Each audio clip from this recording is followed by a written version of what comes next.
Hello, everybody. My name is Charlie Bradford, and welcome to the Savannah Book Festival, the virtual season. A little bit about myself. I've been in the wine and whiskey business for about 40 years. Started out at the bottom, got lucky enough. People were nice to me and became president and ran the distributorships in Georgia, Virginia, South Carolina. Rep the Sazerac brands and Buffalo Trace and Pappy for the last 12. I'm excited tonight to bring out Wright Thompson, New York bestselling author of Cost of the Dreams, senior writer of ESPN, and he's going to be here to discuss his new book called Pappyland. You can get them at your local store, buy them at discounts anyways. So there's a thing on the bottom here you can push. They say there's a little button you can push to order it. He's going to answer some questions at the end of this show. And say hello, right? How's it going, everybody? I sure do appreciate everybody showing up on a Thursday night. I know you got probably better things to do, but I hope give some insight into the book, tell some funny stories about whiskey. I really am grateful for all of your presence. Thank you very, very much. So we're going to go ahead and start. I'm going to ask him a couple of questions. I did manage to get a hold of a little something to help me along here, a little bourbon. And so I might have a sip here and there while we're talking. So first, in the acknowledgments in yours, you said that David Black came up with the idea of the book. What was the original idea of the book? You know, David Black is my agent, and he was like, I want you to write an ode to bourbon about Julian Van Winkle. And so, you know, first time I went to go see Julian, I mean, like there was a point 5 years ago when I was like, well, I'll just be the ghostwriter, you know, like, and then if you meet Julian says like 9 words. And so I was like, well, that's not going to work. And so I decided, well, what I'm going to do is I'm just going to hang out with Julian and I'm going to write a book about the history of this brand. And, you know, and I mean, I'm sure you'll have questions to get to this later, but, you know, that's not what happened. So this guy, Dave Black, comes and says, I'm going to write Ode to Bourbon. It's going to be a smash hit. You're going to be a bestseller. It's going to be great. You go there, you meet this guy, 9 words, all of a sudden, it changes. When it changes like that, do you talk to this David guy about it and say, I think something's changing here? I think it's always better in every single interaction in life to ask for forgiveness instead of permission. And so, you know, we had this contract signed with Penguin, and I just didn't do anything I said I was going to do. And I didn't tell anyone. I didn't tell the editor at Penguin. I didn't tell Julian. I just did it. And the reason is, you know, Julian was going through a lot of things in his life, and so was I. And I found that the most important conversations to me personally were the ones that we'd have after we stopped talking about whiskey. We were drinking whiskey, but we were talking about other stuff. And I started to think, well, a book about whiskey shouldn't just be sort of a boring history of whiskey. It should reflect the essentialness of the thing. And if I'm a writer and the most interesting version of the 3 or 4 years I spent with Julian Van Winkle is the one that's in my head and not on the page, that feels like an enormous failure. And so the book very quickly became kind of a buddy movie. You know, my wife jokingly calls it Eat, Pray, Love for dads, and she's making fun of me, which she's really good at, but she's not totally wrong. So did it surprise you when that evolution began to happen and this parallel journey that you kind of talk about, and all of a sudden it's gone, God, this is kind of going in a whole other direction. I enjoy it, but it's not kind of what I thought was going to go on? I was totally shocked. And you know, they say necessity is the mother of all invention. I didn't I started a bunch of versions of this book that I hated, and Really? I'd gotten a little desperate. You know, I'd already spent the money. You know, like I had to give the book. I didn't have the money anymore. You know, and I was getting a little desperate because the thing that was happening with Julian was very, very important to me. And the more important that got in my actual life, the less important just writing this book about the history of his whiskey seemed to me. And I didn't really know what to do. So it was almost like a desperation thing. Like, I'm going to just do this. And then it either is going to work or I'm going to get it out of my system. But I'm going to at least try. And so that's how it started. When you write a couple different versions, or even one, how long does that process take? I mean, do you do that like all of a sudden 6 months later you don't like it, or 3 weeks, or 10 days, or I don't know. I mean, you know, one of them lasted a couple of hours. One of them lasted a couple of weeks. You know, I mean, it's sort of different. You know, I mean, it's frustrating because you sort of know. I mean, not to get really inside writerly baseball, but like, hey, I think the critical question on a book like this, what is like, what is the distance between the narrator, me, and Julian? Mm-hmm. Like, is it 10,000 feet? Is it like here? You know, and so like I had to figure that out. And like, I want, like, we're friends. And so to pretend like we weren't is incredibly disingenuous to everyone who's going to buy the book. It's also, readers know if you're full of shit. They don't know how they know. They just know. And so if you pull punches, people can tell. And so I wasn't going to pretend like this is, you know, just one of these guys I'm writing a profile about for ESPN. You know, I mean, I spent 4 years with the guy and sort of bared my soul to him. I'm not going to pretend like he's not my friend, but I'm also going to be appropriately critical and credulous. You know, like, I'm going to write about how they've always screwed up the handoff. Like the things, like, I'm not going to just pretend like everything's perfect. And so like that was the trick, is figuring out how to stand close enough to him to reflect the way I actually felt about this human being, but stand far enough away from him to be honest and respectful of the readers who are going to spend $27 or whatever on the book.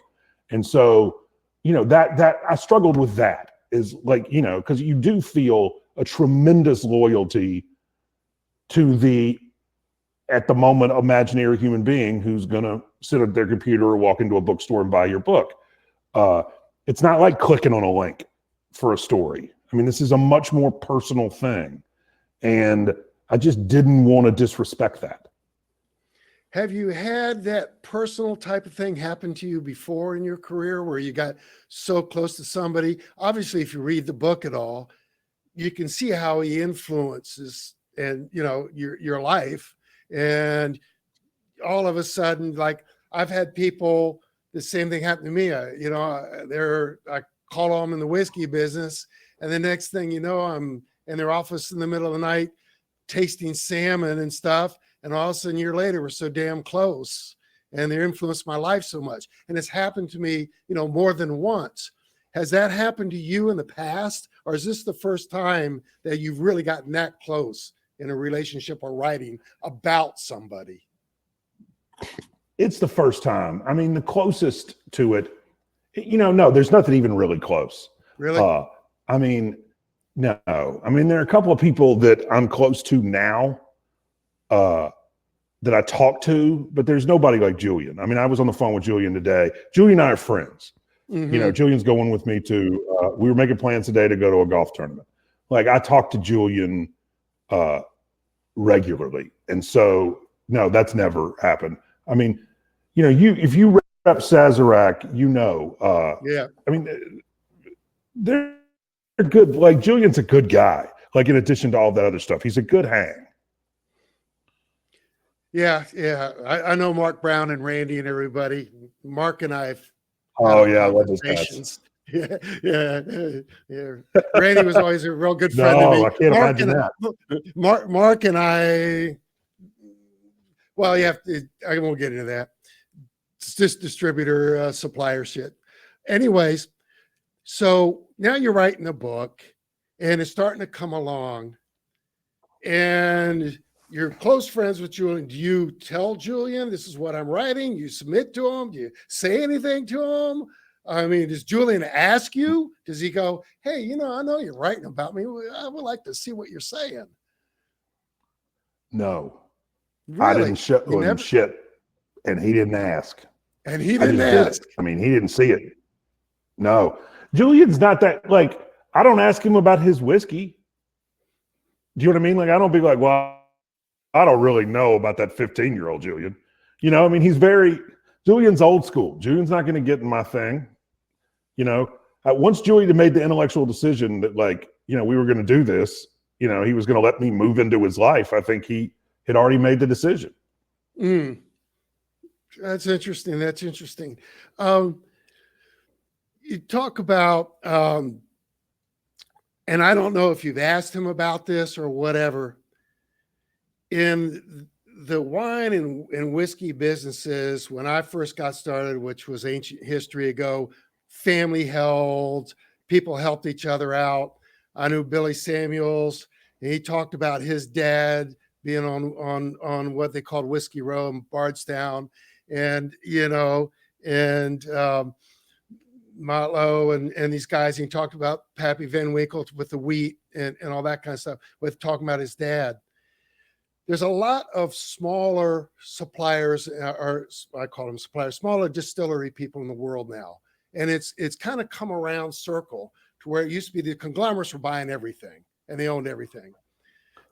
Does he talk to some of these other guys? Like, I know Billy got help from him and about 4 or 5 other people when he was trying to reinvent, his brand.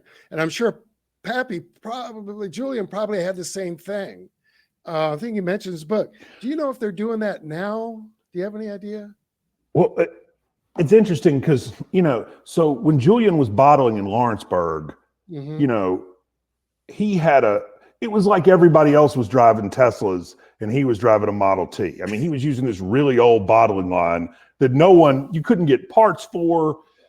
Nobody knew how to fix. But of course, whatever bottling line Julian was using in 1992 was the bottling line that Wild Turkey, which is right up the road, was using in 1958.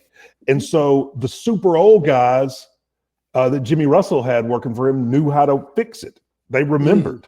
And so when Julian's thing would break, he could call up to Mr. Russell and be like, and he could send some guys down there to fix it. So Julian, I mean, if you read his acknowledgments in the book, he is deeply grateful for the people, and they did it out of loyalty to Pappy, and they did it out of loyalty to Julian's dad. And they did it because this is a very tight-knit world. And so Julian, it's interesting because Julian, I mean, I don't want to put words in his mouth, but I know that he thinks a lot of the craft bourbon out there is crap, but some of it is really good. Julian's tight with Scott Blackwell, who has Highwire in Charleston. I mean, there's some guys in there that, that Julian loves their stuff. And I mean, if you have Highwire is great. And, I like it a lot. And that Jimmy Red stuff's really interesting. And so, I mean, I think there is a sort of sense of collaboration between generations. That's really good. It's really good because it's nice to see small guys getting back involved in the business. I mean, I've been out of it for a while, but when the corporation started taking over everything, it really changed it for a time being and that kind of stuff. So in collaboration and kind of that kind of thing, you as a writer, to get back on the writer side, do you talk with other writers? Do you pick up ideas from them? I mean, I'm sure you read a lot and get ideas, but outside of reading other people's stuff, do you actually have conversations with other writers and things? Constantly. I mean, I just looked down at my phone because my phone buzzed because I'm on a text chain with like 4 or 5 of my friends who are writers, and that's all we talk about. I mean, we constantly help each other and read things. Seth Wickersham read this book. My friend Derek Neal, who's my editor at ESPN, read this book. My friend Paul Kicks, who was my editor at ESPN, read this book. Tom Juneau's on this text thread read it and offered great notes. We're constantly reading each other's thing. And more important than that, I mean, writing is ideas more than it is words. It's structure and ideas as much as it is like the words in the sentence. And so, a lot of it is like stress testing the ideas. I mean, a lot of the conversations are sort of before something hits the page, just sort of either intentionally like, hey, let me run this past you, or hey, what do you think? What does this make you feel? What does this mean to you? And sometimes it's just like, I'll try out jokes. Like, I'm just going to say this shit and see if they laugh. I mean, so it's both. It's, it's seeing if people think the same things are interesting to them that they are to me. And so I can't imagine doing this without a community. In the development of your craft, so I don't know how old you are, but you get 44. out of school, 44. Shit, I could be your damn daddy. Maybe you are. How about those Masters tickets? No, anyways, inside joke, folks. But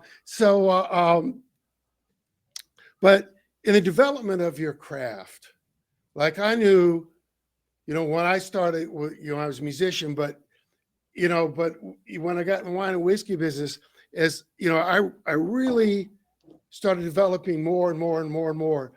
How far along do you think you are as really a polished writer? And where are you in your journey, do you think, in that journey of, I don't know if you have a vision of kind of where you want to go. I never really had a vision. I was just, all right, let me see what I'm going to bring on next. But do you have a driving force? It's interesting. Yes. And, you always think you're the best version of yourself. And then 5 years later, you hate whatever you were writing 5 years ago. And so, I hope that stays true. I love this book. I really do. And, I love the subject matter, obviously, but I really like it. And I sort of, I wonder how I'll feel about it in 5 years. I hope that in 5 years, I'm like, oh, I could do that a lot better. I mean, because if you're not sort of always trying to get better, I don't really know what the point is. Yeah, I agree with you. Did you have mentors for you coming out of college? You get your first job, someone goes, gee, man, I'm going to kind of take this kid under my wing and help this kid out. And he's an idiot, but I like him, Oh yeah. I mean, still an idiot. They don't like me as much, but for sure. I talk to college classes all the time, and I say all the time, jobs are harder to get than they are to do. They're harder to get than they are to do. And you have to find someone to believe in you and to make a bet on you, to sort of, risk some part of themselves in order to help you. And, the person who did that for me is this guy, the editor of the Kansas City Star named Mike Fannin. I don't know if anybody's from Kansas City, but he absolutely was the first person who really sort of saw in me a journey that could lead to one day doing something like this. And, he saw it, I think, before I saw it. And, I was texting with him 2 days ago. I mean, we're still in touch. And absolutely. I think everybody has somebody who first believed in them. And for no apparent reason, that's the beauty of it. Is that at the time you can't figure it out. Yeah, I'm still trying to figure it out. You talk about in this thing, this kind of parallel journey that you had with Julian about relationships with your fathers a little bit in the book and stuff. How was your relationship with your dad, and why is it in relation with this book? How did it come into focus? Did it make it come into focus more? It's interesting. My relationship with my father was wonderful. I'm very lucky. was a kind, sweet, funny, caring, incredible guy. I mean, it came into focus. I mean, it's a chicken and egg thing. I mean, sort of having kids made it come into focus, and the book is sort of about that. And so I don't really know how to separate those out, but it's definitely, when you're 29 and your dad dies, you think like a self-involved, selfish 29-year-old, and you think about all the things you're not going to have. And then when you're 40 and you have kids, you realize that the only person who really lost something when he died was him, because he didn't get to see any of this. And so, I mean, I don't know if that wasn't because of the book, but I do think that's reflected in the book. Do you hope that with other people reading your book and that kind of stuff and kind of experiencing vicariously your conversations with Julian and some of the insights that happen from them, that they'll relate to that and maybe they'll take some of that into their own life? I've gotten a lot of letters and emails from people talking about how they were estranged from their parents and they read this book and this made them reach out. And I mean, I saved those, they all of those get forwarded to my wife and my mom. And the reactions from people have been really moving, and I feel a real kinship with those people. And I'm both grateful that the book had an impact in their life, and I'm grateful that they took the time out of their busy lives to tell me. And so, I've been pretty stunned, frankly, at both the poignancy of the response and the volume. It's got to be satisfying, I mean, did you ever think something like that would happen while you're writing the book at all? Not in the beginning, but maybe you're like 3/4 of the way through it, that it might affect you and affect other people that way when you're writing the book? I mean, I'm sitting in my office now, but this is new. I built this because our house is now full of kids. But I wrote it in what is now our playroom, which used to be our office, which is in our basement. And when you write in your basement, it doesn't ever occur to you that anyone's ever going to see it. And so, I mean, but you had your book, dude. You already had the money. You knew someone was going to read it. You had the I know, cash. but you just hope it's like 7 people and 5 of them are my mother. That could happen. I mean, it happens. I mean, you keep writing books long. If I keep writing books long enough, it will happen to me. I'll spend 2 years on something and 9 people will read it and 5 of them will be named Thompson. And so, you don't ever hope like that. Yeah. That's like my recording contracts. Yeah, that's good. Do we have other questions here that anybody has, or do you want me to just keep rambling on? Because let's have them. I love questions. You got any questions? No questions yet? No one's got a question for you. You're like such a great philosopher. You have satisfied the world with what your answers here. Well, I don't really think that's it. I think people are typing as fast as they can about all right, great. That's great. Talk about, the existential lightness of being and all of that. But where do I get it? And the answer is at your bookstore. Ask your moderator, folks. You buy this at your bookstore, your local bookstore. I guess it's on Amazon. No, they want to know where to get Pappy. They don't give a shit about the book. They want to know where to get the whiskey. They don't give a shit about the book. Everybody, you can't believe that people used to yell at me when we get our 3 bottles of Pappy and go, how come you gave it to him? Well, it's because I like him more than you, All righty. Trying to think of other stuff witty things to come up with, but I'm not very witty, that kind of thing. Well, I think you are witty. Let me ask you a question. What is the largest bribe you were offered for Pappy? Oh, wow. Okay. The first bribe, Pappy. It really had to do, it was more than bribes. I got threats. It was, Oh, if you don't get me a bottle of Pappy and I'm a wonderful customers, I'm going to cut you off and I'm not going to buy anything from you. It wasn't really bribes as was much. We got lots of threats. And I have to tell you, when I was first selling Pappy and the other Sazerac brands from Buffalo Trace, which was Eagle Rare, and these other things, they were not as popular. People, yeah. now it's a thing. I mean, quite frankly, I think people are insane. I mean, $5,000, $3,000 for a bottle of whiskey. You're crazy.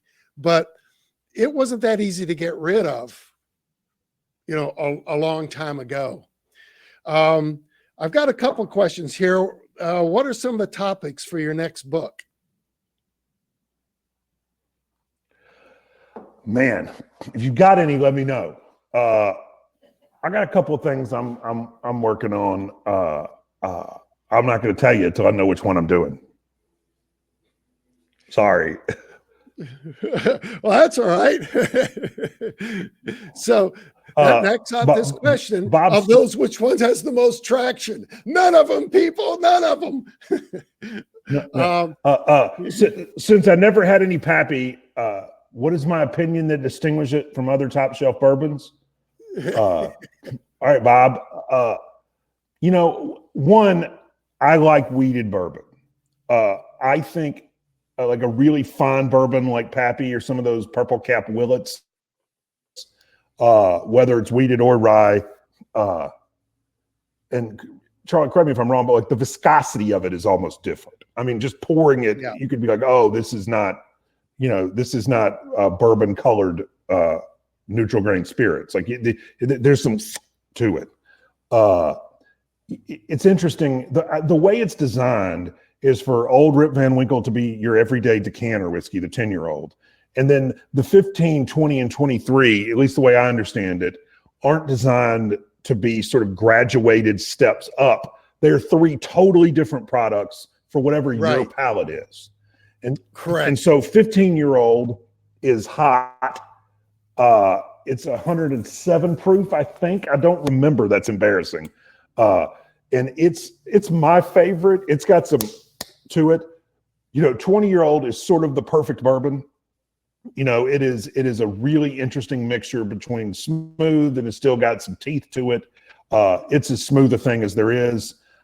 I mean, 23-year-old is almost a cognac. I mean, it's not quite right, but Julian's listening because he just said, yes, 15 is 107 proof. Julian, stop, man. You're killing me. I'm glad I got it right, though. So I think that if you're asking me to describe them, I think, those three expressions are very different. But I hope that's something of an answer. I'm looking down here at some other questions. These are great. Andy Schultz. What did it mean to Julian when Preston joined the business? Here, hang on. I'm going to answer a couple of other questions. Julian, why don't you text me what it meant to you when Preston joined the business? Then we can tell Andy. No, not when, Julian. What did it mean? The basic concept of the book is it's about me following him around making whiskey. Julian says it doubled the payroll, Andy. Oh, Andy's funny. His 9 words are wise. Exactly. The basic concept of the book is that I follow Julian around while he's making whiskey and annoy him and ask him lots of questions about the whiskey and himself and life, and then try to write a story where half of it's about someone who makes bourbon and half of it's about someone who drinks it. And so there are these parallel journeys of Julian and myself. Is the sort of, that's the most basic. Or like I said earlier, as my wife said, eat, pray, love for dads. Are there other folks typing into you directly? They are. I like Good. it.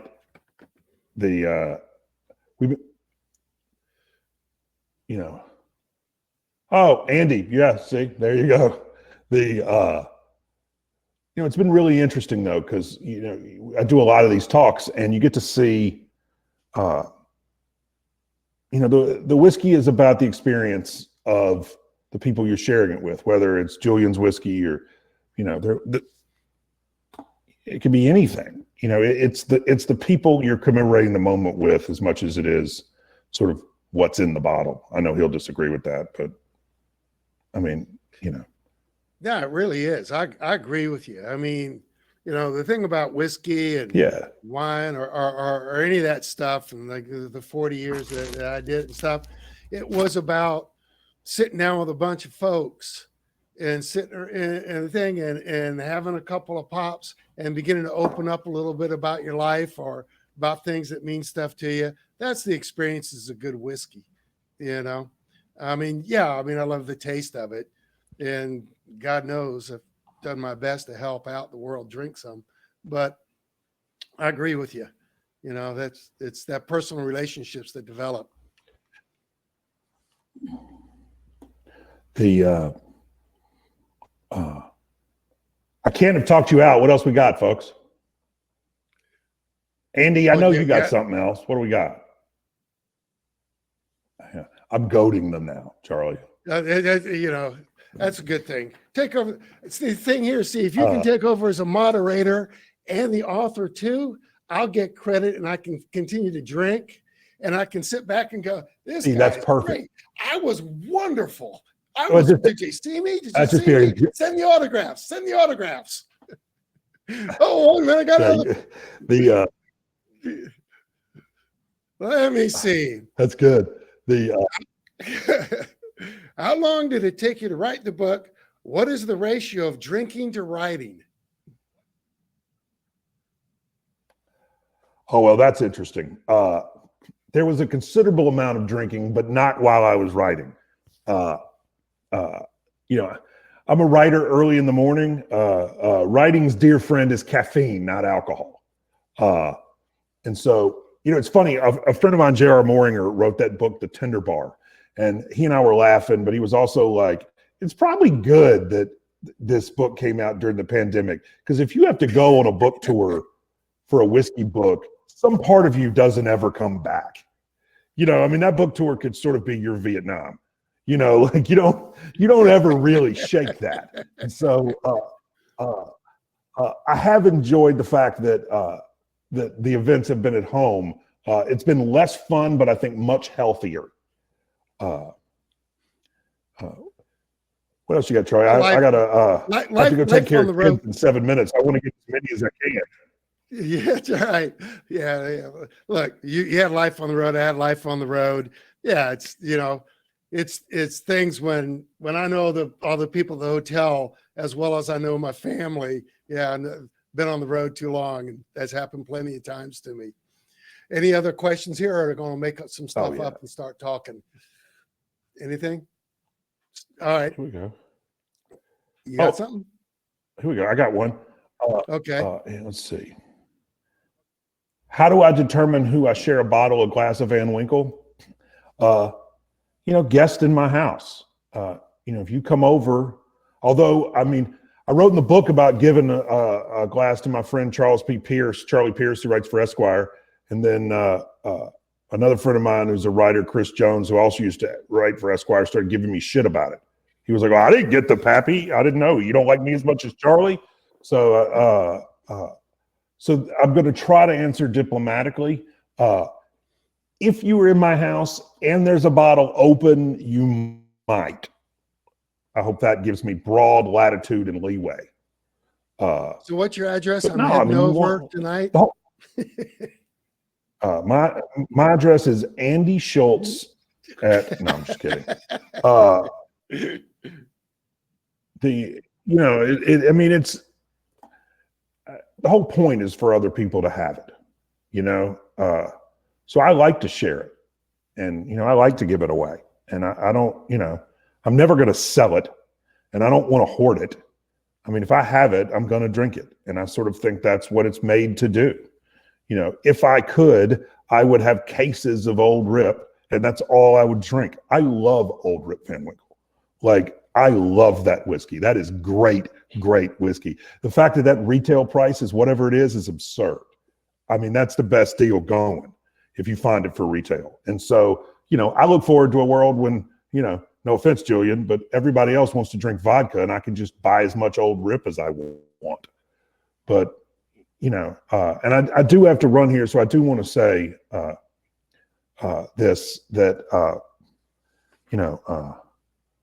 Julian says we make whiskey to be enjoyed, not sit on a shelf. And I agree with that. But I do want to say, a lot of these questions are great, and I really appreciate it. And obviously thank Charlie and the folks at the book festival, but mostly it's a Thursday night, and there are 1,000 things you can be doing. And you'll be watching the last of Bridgerton. Just don't watch it with your parents. That's really awkward. And I just really appreciate everybody coming out. I'm on Instagram because the book people made me. And so you can reach out. I try to answer messages. If you read the book and you really liked it, I love to hear from people. Tell your friends about it. One of the things that somebody asked was, what are the topics of the next book? And I sort of joked about, I'm not going to tell you, and I'm not. But it is interesting to think about starting over on something else. And I just can't imagine, I just can't imagine a better people to meet, both in terms of Julian's family and, but also just the people I've met who like the book. I mean, I can't imagine having a better outcome, which is a little intimidating. Here's a question before I finish this. When you acknowledged this was a father-son book, did you document, journal your own father-son events that rival what you witnessed? Hey, Pappy, that stuff's burned into my head. I don't need to go do that. I remember all those things. My dad every morning wrote, he had this calendar in his bathroom, and he would write little notes on it to me or my brother. And so for Christmas this year, my mom had found one of those and wrapped it up and gave it to me. And so it's amazing because it's his handwriting and it's these notes to me. And so I didn't really need to document that or journal it. I do have to run. I have a 3-year-old and a 3-month-old. For people, no one who has multiple kids told me that one kid is like having a dog and 2 kids is like having a zoo. And so the COVID has made our childcare interesting. So I do have to run and take care of that. But I really, really appreciate everybody showing up. And Charlie, we got to hang out next time I'm anywhere near you. Thank you for taking time out of your schedule to do this. Those are really great questions. I've done a lot of these, and you did well. And so I appreciate everybody so much. Thanks. Well, if you get on down to Savannah, I do a great shrimp and grits, get some cornbread, and we'll do you up right. Thank you, everybody. Remember, thank you so much. Buy this book, Pappyland. See you later, Thanks, man. guys. Bye.